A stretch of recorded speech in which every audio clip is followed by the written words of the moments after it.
আসসালামু আলাইকুম বন্ধুরা, এভাবে রান্না করলে রান্নার স্বাদ হবে দুর্দান্ত, আর সাথে থাকবে অনেক টিপস। বন্ধুরা, এখানে আমি পেঁয়াজ, রসুন, সাথে হচ্ছে তেজপাতা, এলাচ, দারচিনি নিয়ে নিয়েছি। বন্ধুরা, পেঁয়াজগুলো এরকমভাবে টুকরো টুকরো করে কেটে নেবেন, রসুনগুলো এরকমভাবে কেটে নেবেন। বন্ধুরা, তারপর এখানে আমি মুরগির দেখেন কি নিয়েছি। আমি এখানে মুরগির পা নিয়েছি, সাথে গিলা, কলিজা এগুলো নিয়েছি। বন্ধুরা, আমি কিন্তু এখানে চামড়া নিয়ে আমি শুধু গিলা, কলিজা, মুরগির পা এগুলো রান্না করার জন্য নিয়ে নিয়েছি।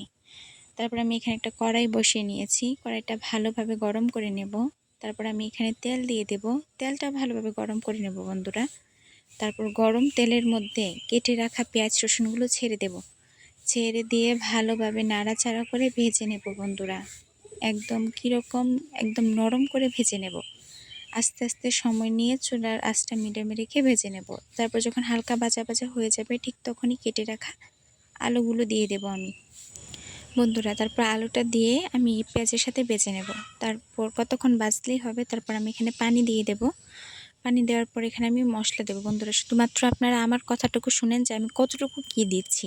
আমি এখানে সবটুকু দেখাইনি, না হলে কিন্তু ভিডিওটা লম্বা হয়ে যাবে। আমি এখানে 5 চামচ পেঁয়াজ বাটা, 2 চামচ জিরা বাটা, 2 চামচ আদা বাটা দিয়ে দেব।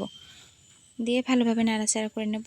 এগুলোর মধ্যে কিন্তু মশলা একটু বেশি লাগে। তারপর আমি এখানে স্বাদ মতো লবণ দিয়ে দেব এবং গুঁড়া মশলা দেব। গুঁড়া মশলা দেব হচ্ছে গিয়ে আপনার 4 চামচ মরিচের গুঁড়া, 3 চামচ হলুদের গুঁড়া এবং 3 চামচ সজের গুঁড়া দিয়ে ভালোভাবে নাড়াচাড়া করে আমি বন্ধুরা মশলাটাকে ভালোভাবে কষিয়ে নেব।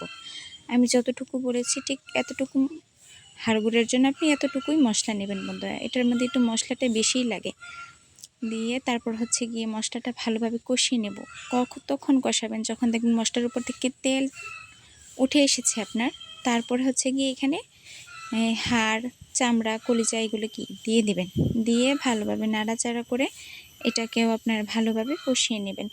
এই যে দেখেন, এটা থেকে কিন্তু এমনিই পানি ছাড়বে। এখন আমার পানি দেওয়ার প্রয়োজন নেই, এটা থেকে কিন্তু এমনিই পানি ছাড়ছে। বন্ধুরা, তারপর যখন ওই পানিটা শুকিয়ে যাবে, যে পানিটা উঠবে সেই পানিটা যখন শুকিয়ে যাবে, তারপর এখানে আমি ঝোলের জন্য পানি দিয়ে দেব। পানি দিয়ে আমি হচ্ছে কি এটাকে সেদ্ধ করব।